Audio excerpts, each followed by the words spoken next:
Thanks for joining us today for Cape Chronicle. I'm Jacob McClellan. The Cape Girardeau Public School District is taking a bond issue to the voters this spring. The $20 million issue would fund a second round of renovations to the district's buildings. We'll talk to Assistant Superintendent Neil Glass about the issue. Cape Girardeau County Commissioner Charlie Herbst will join us to talk about proposals to renovate and consolidate county facilities, and the United Way of Southeast Missouri and the Community Caring Council are conducting an electronic survey to determine our community's unmet human service needs. United Way's Nancy Jernigan will drop by to talk about the survey. That's ahead on Cape Chronicle.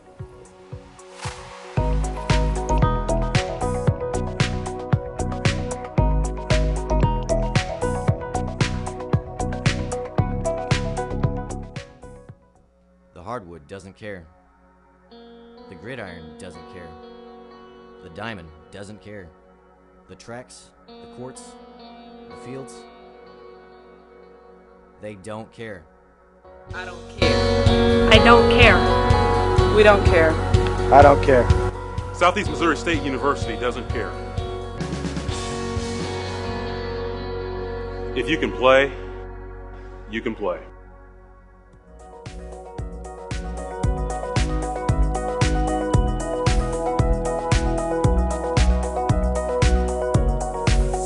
Cape Chronicle, I'm Jacob McClellan. Cape Girardeau voters will decide this April whether or not to approve a $20 million bond issue that will be used to renovate and improve school buildings in the Cape Girardeau Public School District. Here to talk about the bond issue is Cape Girardeau Assistant Superintendent Neil Glass. Neil, thank you so much for coming out and talk with us. Thank you, Jacob. Thanks for having me today. Well, let's start off with the big project that's on this issue, and that's renovation of the Central Junior High building. First, what's the condition of the building that's there right now? Absolutely. We're going forward with the voters on April 7th for a $20 million bond issue, like you said. And the main project that we have on this ballot is a $9.8 million project, a renovation to the Cape Girardeau Junior High. The old high school that many are familiar with was built in 1951, and a little has been done except for the addition of the new library space that we were able to do in the 2010 bond issue. And it's hard to believe that we've come 5 years already, but time has flown by, and we're ready to tackle phase 2, and a big part of that is the junior high project. Are there some shortcomings to the current building? There are, as you're well aware of. There's definitely some instructional delivery techniques that have come a long ways from 1951, and some programming space needs that have come a long way since 1951. So there are a lot of needs within that junior high school that we knew from the beginning that needed to be addressed in a single bond issue. And this $9.8 million will go a long ways in renovating the old high school and the new junior high school. Kind of walk us through what some of the changes and some of the differences will be. Absolutely. Our core area and the main change that you'll see in the junior high, or the proposed change, will be the elimination of the old gymnasium, which is basically a dome structure right in the middle of the field house and the academic wing. Our proposal will be to eliminate this area in the same footprint that is currently encompassed by this old gymnasium. Would then be administration offices. We'll have a new practice facility, gym facility. We'll have new science labs, and we're really going to make this the core area for people to come in and enter the new junior high and make it safe and secure for all the kids and all the parents. So how is this going to work as far as a timeline goes? Will students have to attend classes elsewhere while these renovations are going down, or will it be over the summer? How's that going to work out? Sure. Logistically, it's going to be a little bit more complex than what we're used to. When you take a existing facility out and replace it with a new facility, there's going to be some challenges that lie ahead. But we're confident we can tackle those changes while going ahead and educating our students in the same academic areas. We'll take the old gym offline for a bit. We'll put back the new space with the new administration offices, the science labs, the new practice gymnasium, and then we'll bring it back online within probably 18 months or so. So that's about half of the bond issue, about $9.8 million, you said. The second largest project is in addition to the Career and Technology Center. Tell us a little bit about what the plans are there. Absolutely. The Career and Technology Center has been an instrumental piece of this community as far as the workforce is concerned. We're looking to expand those programs out there and the course offerings, and to do so we need some new academic spaces. So what we've got proposed is a 25,000 square foot building that would be located on the same property as the existing Career and Technology Center. That would go to really house some health care classrooms, some programming space, as well as a Cape College Career Center, and some other additional offerings that we aren't currently offering. You mentioned the Cape College Career Center. That's the collaboration between Southeast Missouri State University, Mineral Area College, and Three Rivers. That's correct. Has the development of that program, has that kind of contributed to some of the space limitations that you're seeing at the Career and Technology Center? It has, and we're very excited to be able to offer those courses on our campus, and for not only our students but the 9 other sending schools that send their students there. So it has been very much of a blessing to have those located on our campus for all involved. But with that kind of expansion comes some growing pains, and we're out of space right now, and we need to add some back for those kids. What was the estimated cost of this particular project? It's around $5.9 million is the estimated square foot cost. Okay, excellent. All right, so another component of the bond issue is heating and air conditioning systems, just kind of upgrading, system wide. What's kind of the status of the climate control systems in the public school buildings right now? We have several heating, ventilation, air conditioning systems that have reached the end of their life, and so it just made sense to put these on this phase of the bond issue. And basically, the analogy I used to an individual the other day was it's like a 200,000-mile car on some of these pieces of equipment. You know, it's still running good, but it's just a matter of time until it fails on you, and you don't want to be that in the heat of the summer or in the dead of the winter like we're experiencing now. So it's important that we address those antiquated pieces of equipment, and so those have been identified throughout the district. We have over 1 million square feet under roof, and that's a lot of conditioned space to take care of. But with this bond issue and those needs being addressed, we feel like we can carry the district for another 5-10 years. You know, with the new heating and cooling, could this in the long run be something that almost saves the school district some money in the long run with more efficient equipment? Yes. We have less than energy efficient equipment out there right now, and so we're hoping to upgrade those pieces of equipment, old boilers that have been in existence for 40 years, 50 years. Those will be replaced with new high efficiency boiler systems, as well as different pieces of equipment that are just a lot more energy efficient than what we're used to seeing back in the 70s, 80s. Yeah. So this has been described as a no tax increase bond issue. Just explain that for us, will you? Sure. What we have the opportunity to do is move forward with the voters with a 57% approval rate. That's what it takes to pass this bond issue. A no tax rate increase of basically it's estimated to be 68 cents is what our current debt levy is at right now, and the overall levy is 4.1567. That will remain unchanged with this new $20 million addition to our debt service. And so we feel very comfortable that we can continue to go down this road, address the needs that we need to address with the district, be responsible with the taxpayer dollar, and continue down this 5-year path, really, to continue to come back in front of the voters to address our needs throughout the district, because this is our mechanism to keep our buildings healthy. We've been talking today with Neil Glass. He's the Assistant Superintendent for the Cape Girardeau School District. Neil, thank you so much for coming by. Thank you, Jacob. Ahead, renovation and consolidation of Cape Girardeau County facilities. That's coming up on Cape Chronicle. Stay tuned.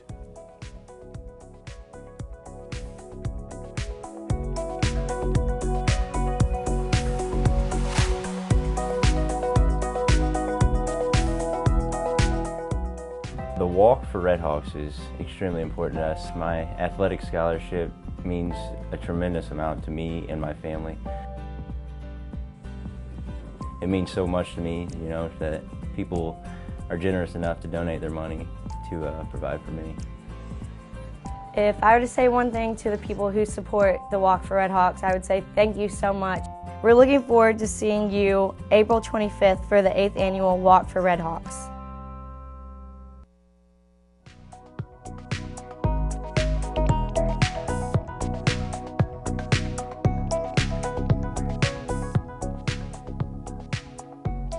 Welcome back to Cape Chronicle. The Cape Girardeau County Commission has approved a new project to help rehabilitate and consolidate some of the county's facilities. The Southeast Missourian newspaper's Samantha Reinhardt spoke with County Commissioner Charlie Herbst about the plan. Well, thank you for coming in today and talking to us. It's been a pretty busy time for Cape Girardeau County. You guys have a facility plan in the works now. So a citizen committee came and kind of helped point you guys in the direction that they felt was best for the county to pursue. So kind of explain some of the processes that they went through. Oh, that's okay. Sure. In 2013, the County Commission actually retained the services of an architectural firm to look at the overall facilities of the county, all the buildings that we own. We provide space for the state courts. We also provide space for juvenile. And through that process, the Commission got the final report from the architect and looked at that, and as we were reviewing it, decided that we needed some more citizen input because this is a historical possible decision for the County of Cape Girardeau. The last new building we built was in 1908, so it'd been a while. So we asked for input from the citizens, and we had 9 persons that we selected. We kind of did that on purpose. We had 3 people from the City of Cape, 3 from the county, and 3 from the City of Jackson. That group met regularly for almost a year, looked at all the information that the architect had provided, and then also took personal detailed tours of every county building. So really they got to see it for themselves, but they also got to hear from the county office holders who are in those buildings every day. Yes, they did, and it was very effective because the architect did a great report looking at current needs and also projecting out what we need in 25 years. And of course, you know, office holders would like as much space as possible to conduct their business and look into the future. And so that's where we relied on the expertise of the architect. They had done several projects like this before and looked at the needs and also ergonomically and planning wise what kind of space would be needed, and looked at from the office holders, took that information on what they thought their needs were. The tour was very enlightening for them because we did it during working hours and went through and actually were able to talk to the office holders and their employees in each building, and then also the employees at the state of Missouri court system. So ultimately, the plan they suggested calls for a new courthouse, raising the administration building, constructing a parking garage, and then renovating the historic Jackson courthouse. So what are some of the key reasons that this seemed to be the best plan for the county? Yeah, it was interesting that the committee ultimately recommended option C as it was planned out. There were 3 options that the architect provided to us, but we also told the committee think outside the box here also, not just these 3. And so they talked about a lot of different options, but ultimately came back to option C because part of this, the reason of doing this also is trying to build in some cost savings and efficiencies in how we do business. There are a lot of times at the county office, people need to use the county offices and the admin building, but they also need to use the court building, so they're back and forth between those 2 buildings. So it made sense to get all of the county offices and state offices in one building, and thus maybe reducing a rooftop that we've got to maintain. And I know that parking has been an issue. Right now you have a courthouse in Cape Girardeau and one in Jackson, and at both facilities parking is just constantly an issue on court days. Yeah. So the parking garage would help with that as well. It is. You know, parking is definitely a need that we have right now. At the Common Pleas Courthouse, the parking lot barely supports the amount of employees that work in that building. Just the day-to-day, you know, days there are jury trials and other domestic violence hearings, those type things. The cars spill out onto the streets, and it doesn't make safe conditions of getting back and forth across the streets. Same thing in Jackson. The parking is a premium around that square. MoDOT and the City of Jackson are embarking on a project to improve that intersection, which will also eliminate 6 to 10 parking places currently at the city-owned parking lot on the corner. And just speaking a little bit about Common Pleas, that building is about 160 years old, so a little bit older than the Jackson Courthouse, and when you talk to the people who work at that building, they have a lot of different issues that concern them, if you're going to continue using that building. Yes. You just said it, the Common Pleas Courthouse is 160 years old. It literally was built for the horse and buggy days to hold court. And I would imagine that there was just one judge at the time in the courthouse, maybe a few support personnel, and that was about it. But, the county has grown from a population of a couple thousand in the 1800s to over 77,000 now. And so the amount of court that we have there has really grown. The two judges share one large courtroom there. A third judge has a small courtroom downstairs that he uses. And security is a huge concern in that building, and just safety. If there would be an issue in that building, it's very confined spaces. On days there are jury trials, the prospective jurors are actually up and down the steps waiting. The restroom facilities are lacking. The building is not ADA accessible, which is an issue, not only for recognizing those folks that need help getting up from floor to floor, but safety concerns also if there would be a problem of some type and how to evacuate the building. And safety is something that I think you hear, offices across the board talk about.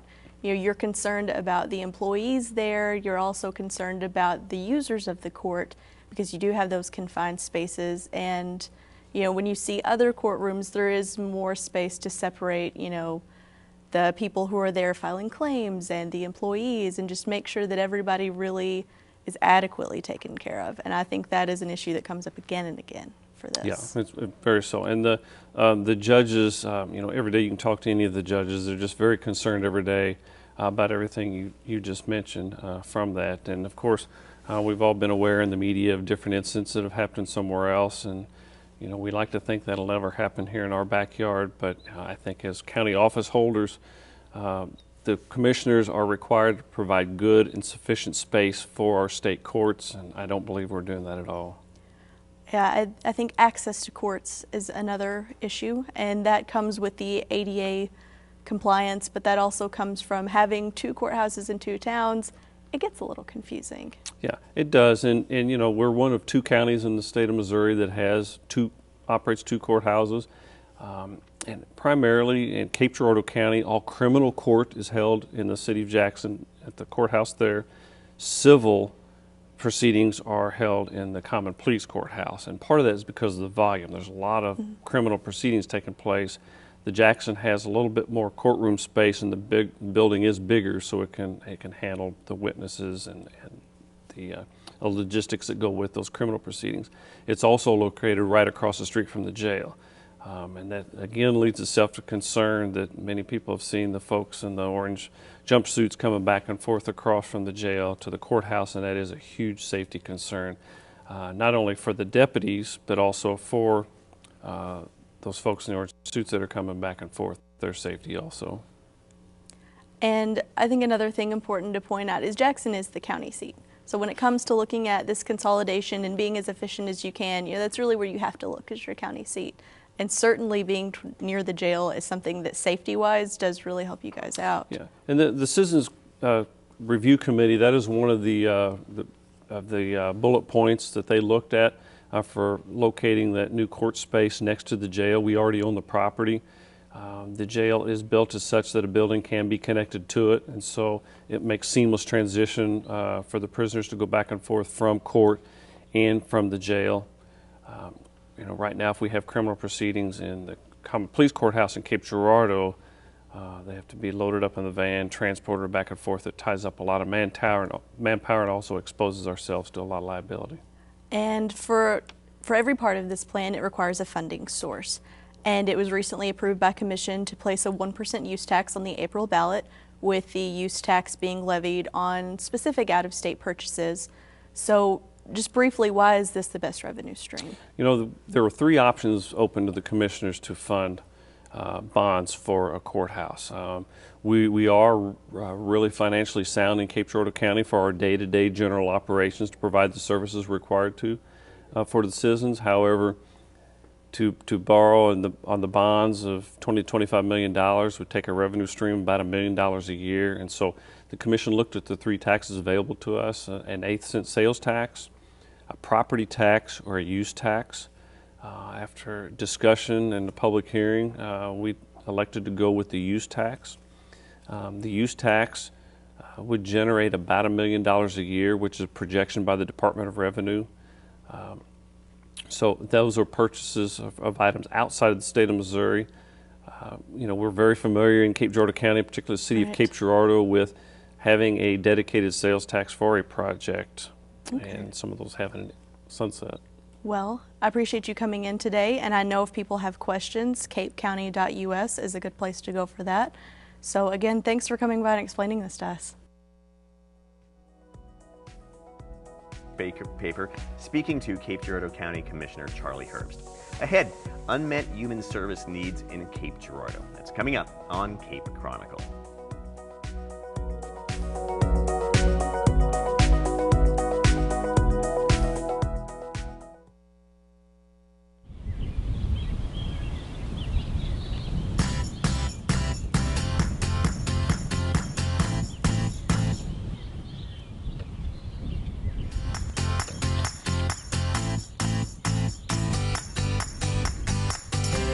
The Gum Tree, Cardiac Hill, and countless traditions that will make you proud to be a Red Hawk, or just gross you out.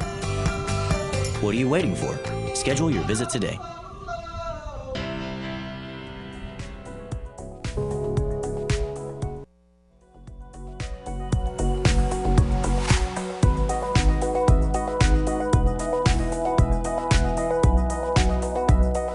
It's Cape Chronicle. I'm Jacob McClellan. The United Way of Southeast Missouri and the Community Caring Council have circulated a new survey to determine some of the needs of our area. I'm joined now by the United Way's Nancy Jernigan. Nancy, thank you so much for coming by to talk with us. Well, thanks for having us, Jacob. It helps a great deal. Well, so the United Way did a similar survey back in 2005. Yes. What were some of the results that came out of that survey, and how did the United Way respond to those results? Well, this was at a time when we, the United Way, had decided to adopt a new business model, so to speak, of community impact. Rather than just being a clearinghouse for money to come into and go back out to qualified organizations, we realized that in order to have greater impact, we needed to focus on the really critical issues in the community, and not just that, but the root causes of those issues. So we could have sat around a dining room table and probably discussed this, but we wanted buy-in from the community. We wanted to understand from households that were really struggling, what they were struggling with, so that we could develop strategies and help. And I've got to mention that the Community Caring Council is a big partner in this. They really were the ones, we contracted with them to do the survey in 2005. Out of that, after several focus groups, several discussions with a lot of groups in the community, we wanted to expose as many people as possible to the data, because once we got the survey back, we had basically 11 critical issues surface out of the answers to those questions. And you can't focus on 11 things. I don't know, maybe you can, but you know. Trust me, I can. Okay, Yeah. so we wanted to narrow it down to a manageable few. So we did that through bringing it to several groups that were already gathering and asking their opinions and getting their feedback. So we were able to narrow it down to 4 issues. So that allowed us and other organizations in the community to understand really what the critical issues were and how we, with our resources, could have an impact on one or any number of them. So what were the critical issues that rose to the top? Transportation was number 1. That was before we had the Cape County transit system expanded in the expanded version we have now. So I don't think it'll be the number 1 issue this time. Substance abuse is always an issue, both adult and youth. Access to health care services, dental and mental and physical. And then there was a whole grouping of family issues that included youth development and seniors living independently, housing, and those were the issues that United Way decided that was our role, that's what we've been doing, that's what we know the most about, those are the partners that we have. So that helped us determine what our focus would be. So now we need to get it refreshed and updated with folks. It's been about 10 years, so we just want to collect a new batch of information to either affirm or validate what we're working on or help us discover new things and other things that families are struggling with. So this is an electronic survey? It is. How is it being distributed to folks? Well, we purchased a random sample of emails from the Cape Girardeau, Jackson, Scott City communities from a company that does that. And we also asked them to really only send it to households that have a certain income level, because these are, we're trying to get to people that are really struggling and find out what their struggles are and how we can help. So it is going out to about 2,500 people, and we hope to get enough response back to where we will have the appropriate number of responses in order to make it scientifically, sufficient. But if we don't get that from the email, because that is kind of, questionable at this point, we'll do a mailing. So, and we have an incentive for folks to fill it out. So there, after you finish the survey, which will be totally anonymous, you will have another opportunity to fill out a registration page that will register you for a drawing for an iPad. So we're hoping that that will incent people. It only takes 10 minutes to fill out the survey. We've all done it. So it's not a lot of time, and it's so helpful for us and other organizations in the community that are trying to really affect change. Real quickly, what are some of the types of questions that you'll find on the survey? Well, we're asking about needs around, of course, income, about needs around housing, health, education, all the really typical things that comprise a healthy household. The irony of it is that we have all these services in our community, but access to the services is sometimes the issue. So this will help us identify where we need to maybe think outside the box a little bit about how people are able to access the services that already exist. We've been talking today to Nancy Jernigan. She's the Executive Director of the United Way of Southeast Missouri. Nancy, thank you so much for taking the time to talk with us today. Well, thank you. Appreciate it very much. And thank you for joining us today for Cape Chronicle. The program is a collaboration between the Department of Mass Media at Southeast Missouri State University, the City of Cape Girardeau, and KRCU, the public radio station for Southeast Missouri. Our executive producer is Jim Dufek. I'm Jacob McClelland. Thanks for watching.